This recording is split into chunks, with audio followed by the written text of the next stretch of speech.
আসসালামু আলাইকুম hello dear viewers and all of my subscribers স্বাগতম জানাচ্ছি সিমেন্স লজিক ল্যাবের পক্ষ থেকে আমি মাকসুদুল ইসলাম মুরাদ। আমাদের আজকের ভিডিও সিমেন্স S7-1200 সিরিজ পিএলসির ধারাবাহিক ক্লাসের চতুর্থ পর্বের তৃতীয় পার্ট নিয়ে। আশা করি আপনারা ধারাবাহিকভাবে সবগুলো ভিডিও দেখেছেন এবং ভালোভাবে বুঝতে পেরেছেন। গত ভিডিওতে আমরা শিখেছিলাম বিট লজিক অপারেশনের set reset and not instruction কীভাবে কাজ করে তা নিয়ে। তারই ধারাবাহিকতায় আজকে আমরা শিখব পরবর্তী বিট লজিক ইনস্ট্রাকশনগুলো। তাহলে চলুন শুরু করি। গত ভিডিওতে আমরা ঠিক এখানে শেষ করেছিলাম, মানে সেট এবং রিসেট যে ইনস্ট্রাকশন দুটো আছে এটির মধ্যে আমরা শেষ করেছিলাম। তো আজকে আমরা পরবর্তী যে ইনস্ট্রাকশনগুলো আছে আমরা সেগুলো দেখব। তো তার মধ্যে আছে, প্রথমে আছে সেট বিএফ মানে হচ্ছে সেট বিট ফিল্ড, তারপরে আছে রিসেট বিএফ মানে হচ্ছে রিসেট বিট ফিল্ড। এই সেট রিসেট এবং সেট বিএফ, এই রিসেট বিএফের কাজ প্রায় একই, কিছুটা পার্থক্য আছে। পার্থক্যটা হচ্ছে এই সেট রিসেট যেটা, এটা শুধুমাত্র একটা বিট নিয়ে কাজ করে, আর সেট বিএফ রিসেট বিএফ যেটা যেটা অনেকগুলো বিট নিয়ে কাজ করে। যেটা আমাদের মনে করুন আমাদের এই পিএলসিতে আমাদের আউটপুট কয়টা আছে, আমাদের এই পিএলসিতে আউটপুট আছে, ডিজিটাল আউটপুট আছে 10টা। এখন আমরা যদি চাই যে আমাদের 10টা আউটপুট একসাথেই অন করতে হবে এবং 10টা একসাথেই অফ করব, তখন আমরা কিভাবে করব? তখন কি আমরা 10টা আলাদা আলাদা পুশ বাটন ইউজ করব, নাকি আমরা এক পুশ বাটন দিয়ে ইউজ করব? তো আসলে এটা নির্ভর করে আমাদের সিস্টেম রিকোয়ারমেন্টের উপরে, আমরা ঠিক কতগুলো আউটপুট একসাথে চালাতে চাচ্ছি তার উপরে। মনে করি আমরা একটি পুশ বাটন দিয়ে আমরা এই 10টা আউটপুট একসাথে চালাবো, তখন আমরা কি করব? তো সেটি আমরা এখন দেখব। আমরা এখন তাহলে কি করি, আমাদের আগের যে সেট রিসেট ইনস্ট্রাকশন দুটো আছে এটি ডিলিট করে দেই। এখান থেকে ডিলিট করে দিলাম। এখন আমরা এখানে ডাবল ক্লিক করে প্রথমে সেট ইনস্ট্রাকশনটা নিয়ে আসি, তারপরে এখান থেকে আমরা রিসেট ইনস্ট্রাকশনটা নিয়ে নেই। তো এই যে আমাদের ইনস্ট্রাকশন দুটো চলে আসছে। এখন আমাদের এই জায়গায় যে আউটপুট অ্যাড্রেসটা দেওয়ার কথা সেটা আমরা দিব। তো এটা আমাদেরকে মাথায় রাখতে হবে কোন 10টা আউটপুট বা কোন 10টা লাইট আমাদের জ্বলবে, কিভাবে জ্বলবে সেটা মাথায় রাখবে। কি আমাদের এখানে তো অনেকগুলো বিট আছে, যেমন 10টা আমাদের আউটপুট আছে। তো আমি যদি এখানে 5 থেকে শুরু করি তাহলে 5-এর আগেও তো আরও 4টা আছে এবং 5-এর পরেও আরও 4টা আছে। তো আমাদের কোনটা আগে অগ্রাধিকারের ভিত্তিতে অন হবে এটা এটা আমাদেরকে আগে জানতে হবে। তো মনে রাখতে হবে আমরা এখানে যে অ্যাড্রেসটা লিখব, উপরের মধ্যে যে অ্যাড্রেসটা লিখব সেখানের সেই অ্যাড্রেসের পরবর্তী যে বিটগুলো খালি থাকবে সে অটোমেটিক সেগুলোকে অন করবে। তো আমরা এই ক্ষেত্রে যতগুলো আউটপুট অন করতে চাই ঠিক আমরা ওই সংখ্যাটা নিচে লিখব। মনে করুন আমরা 10টা আউটপুটই চালাতে চাই একসাথে, মানে একইতে, তো আমরা 10 লিখলাম এখানে। আর রিসেট করার সময়ও আমরা ঠিক 10টাই রিসেট করব, তো আমরা এখানেও 10 দিয়ে দিলাম। এখন আসে আমার এখানে অ্যাড্রেসিংটা। আমার যেহেতু 10টা আউটপুট আমি চালাবো সেহেতু আমাকে অ্যাড্রেসিং এখানে শুরু করার কথা Q0.0 থেকে, তাহলে আমার এখানে 10টা মিলবে। তাই আমি এখানে Q0.0 থেকেই শুরু করলাম। তাহলে লিখি Q0.0। তো অ্যাড্রেসিংটা লেখার পরে দেখুন আমার এখানে লাইট অনের ইন্ডিকেশনটা আছে, যেহেতু আমরা আগে ইনস্ট্রাকশন নিয়ে কাজ করছিলাম। তো এই জন্য আমাদের এই ট্যাগটা চলে আসছে। তো আমরা এখন এখানে এটাকে রিসেট করার জন্য আমাদের এই সেম অ্যাড্রেসটাই দিতে হবে, Q0.0 দিয়ে আমরা এন্টার দিয়ে দিলাম। তাহলে দেখুন আমার অ্যাড্রেসিং হয়ে গেছে। তাহলে এখন কি দাঁড়ালো বিষয়টা, আমার Q0.0 থেকে পরবর্তী যে 9টা আছে আমার আউটপুট লাইট আছে বা ইন্ডিকেশন আছে আমার এখানে জ্বলবে।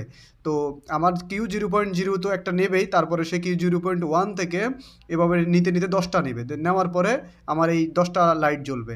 এবং রিসেট করার জন্য সেম এই অপশানটাই হবে। তো আমি এখানে সিমুলেশনের মাধ্যমে দেখতে পারতেছি না, কারণ হচ্ছে সিমুলেশনে মাত্র আমি এখানে একটা আউটপুট দেখতে পারবো। আর যখন আমরা এটা নিয়ে ফিজিক্যালি অ্যাপ্লাই করব তখন আমাদের দেখবেন ডিজিটাল আউটপুটের যে 10টা ইন্ডিকেশন লাইট আছে তা একসাথেই দেখাচ্ছে। তো এটা যখন আমরা ফিজিক্যালি কোনো একটা পিএলসির ক্লাস করব তখন আমরা এখান থেকে শিখে নেব। আপাতত আমরা জাস্ট ইনস্ট্রাকশনটা কিভাবে কাজ করে সেটা সম্পর্কে জেনে নিলাম। এখন আমরা জানবো পরবর্তী দুটি ইনস্ট্রাকশন নিয়ে। তো এখানে দেখুন আমাদের পরবর্তী দুটি ইনস্ট্রাকশন কি আছে, SR এবং RS। এটার মানে হচ্ছে SR মানে হচ্ছে সেট রিসেট ফ্লিপফ্লপ এবং রিসেট সেট ফ্লিপফ্লপ, যেটাকে আমরা ডোমিনেন্ট সেটও বলি, আবার অনেক সময় ডোমিনেন্ট রিসেটও বলে থাকি। তো এটা কি, এই ইনস্ট্রাকশন দুটো কীভাবে কাজ করে এখন আমরা এখানে দেখব। তো আমরা সেজন্য কি করি, প্রথমে আমাদের এইটা ডিলিট করে দেই, এই অপশান দুটো ডিলিট করে দেই। এই দুটো ইনস্ট্রাকশন ডিলিট করার পরে আমরা এখানে ঠিক প্রথমে এসআরটা নিব, মানে হচ্ছে সেট রিসেটটা নিব। নেওয়ার পরে আমরা এই পুশ বাটনটা যেটা আছে এটা আমরা ঠিক এখানে কানেক্ট করে দেই, বা আমরা আলাদাভাবেও নিতে পারি। নেওয়ার পরে আমাদের এখানে সেট রিসেটেরটা চলে আসছে। এখন আমরা আরেকটা নেটওয়ার্কে যাব। আরেকটা নেটওয়ার্কে গিয়ে আমরা এখানে রিসেট সেট যে ইনস্ট্রাকশনটা সেটা দেখব।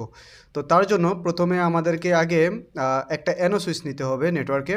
নেওয়ার পরে পরবর্তীতে আমরা এখানে যে রিসেট সেট আছে ওই ইনস্ট্রাকশনটা নিলাম। ঠিক আগের লাইনে যেভাবে করছি একইভাবে, একই নেটওয়ার্কের মতো, নেটওয়ার্ক 1 এর মতো আমরা করব। তো এখানে যেহেতু আরেকটা পুশ বাটন নিতে হবে, নিচে আমরা আরেকটা ব্রাঞ্চ লাইন নিয়ে নেই। ব্রাঞ্চ লাইন নেওয়ার পরে আমরা আরেকটা NO নেই। নেওয়ার পরে আমরা এটাকে এখানে কানেক্ট করে দেই।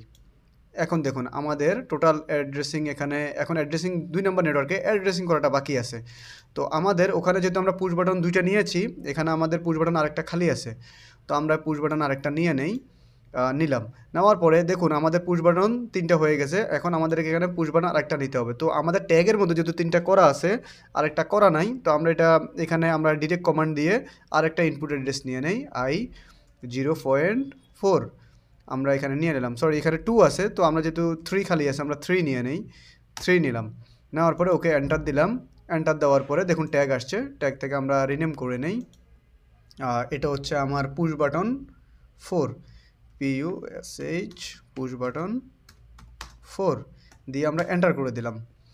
সরি, এখান থেকে চেঞ্জ করে নিলাম। দেওয়ার পরে দেখুন আমার এখানে ট্যাগ নেমটা চেঞ্জ হয়ে গেছে। এবার আসি আমার এখানে, আমরা আগে বুঝি এটা কি, আমাদেরকে এটা কীভাবে কাজ করবে।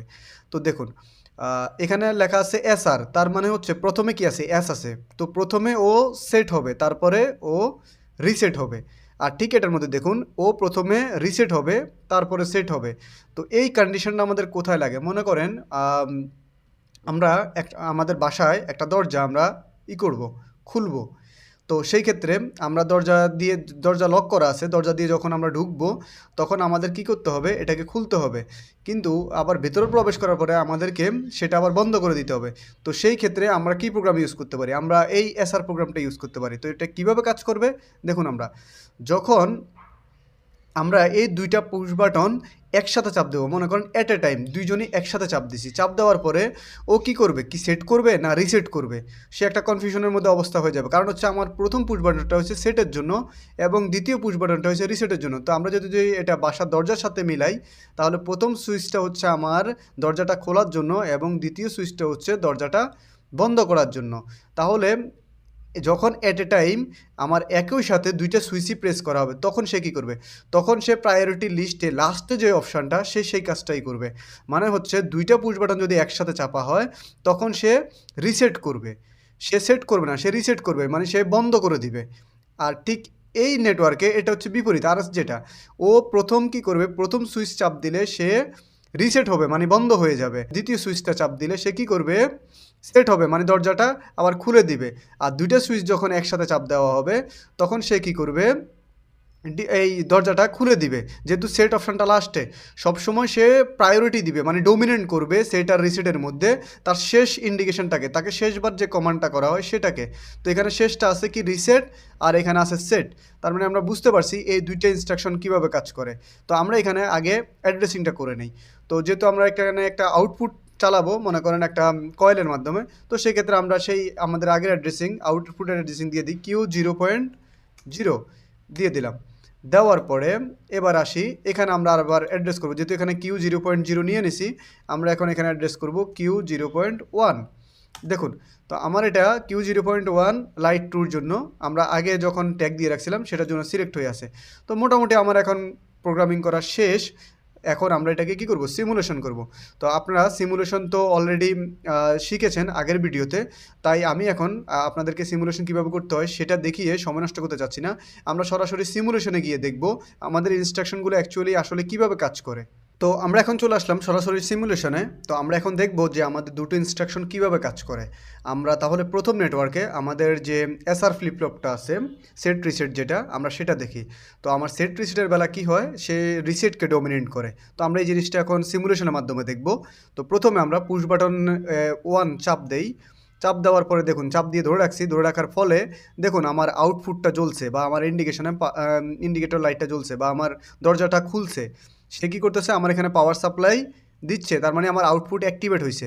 এখন আমরা দেখি পুশ বাটন 1 নাম্বারটা চেপে ধরে রাখা অবস্থায় আমরা 2 নাম্বারটাও চেপে ধরি, দেখুন কি হয়।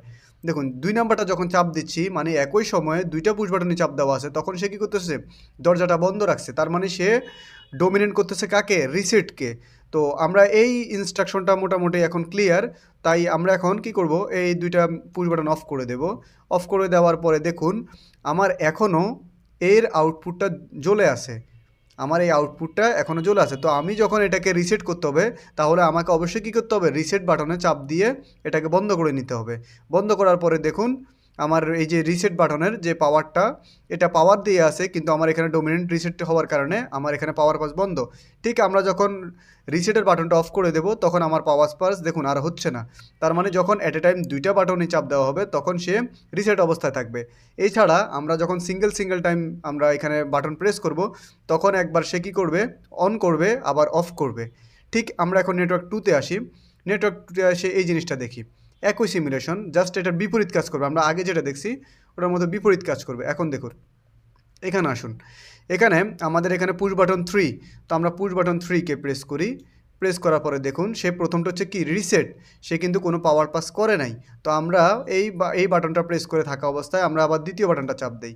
এবার দেখুন যখন 2টা বাটন একসাথে প্রেস করে ধরে আসি, এখন আমাদের কি করতেছে? সে পাওয়ার পাস করতেছে। তার মানে সে কি করতেছে? সেটকে ডমিনেট করতেছে 2টা বাটন প্রেস করা অবস্থায়। এখন আমরা যদি সেট বাটনটা অফ করে দেই, দেখুন আমার পাওয়ার পাস বন্ধ, কিন্তু আমার রিসেটটা চালু হয়ে আছে। আবার ঠিক আমি যদি এটা চালু দেই, মানে আমার 2টা একসাথে চেপে ধরে রাখি, তাহলে আমার সে সেটকে মানে লাইটটাকে চালিয়ে রাখার জন্য বা দরজাটা খুলে রাখার জন্য সে ডমিনেট করতেছে। এখন আমি যদি অফ বাটনটা মানে এই যে রিসেট বাটনটা এটা অফ করে দেই, তখন দেখুন আমার পাওয়ার পাসটা এদিকে হচ্ছে না, কিন্তু আমার সেটের যে অবস্থান ওর কারণে আমার পাওয়ারটা ধরে আছে।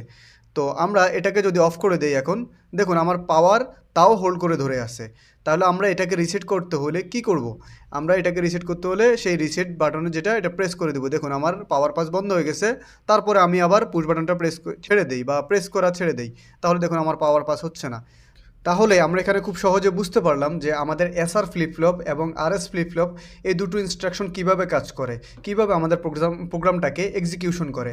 তো আমরা শুধু মাথায় প্রোগ্রাম করার সময় একটা জিনিস মাথায় রাখতে হবে, যে আমাদের যেখানে রিসেটকে ডমিনেট করার প্রয়োজন হবে সেখানে আমরা এসআর ফ্লিপফ্লপকে নিব, আর যেখানে আমার সেটকে ডমিনেট করার প্রয়োজন হবে সেখানে আমরা আরএস ফ্লিপফ্লপকে নেব। তো আমি আর ভিডিওটা বাড়াচ্ছি না। আমাদের পরবর্তী ইনস্ট্রাকশনগুলো আমি পরবর্তী ভিডিওতে ব্যাখ্যা করার চেষ্টা করব আপনাদেরকে। তো আমার সামনের ভিডিওগুলো দেখার আমন্ত্রণ জানিয়ে আজকের মতো আমি এখানে শেষ করতেছি। ততদিন পর্যন্ত আপনারা ভালো থাকুন, সুস্থ থাকুন। আল্লাহ হাফেজ।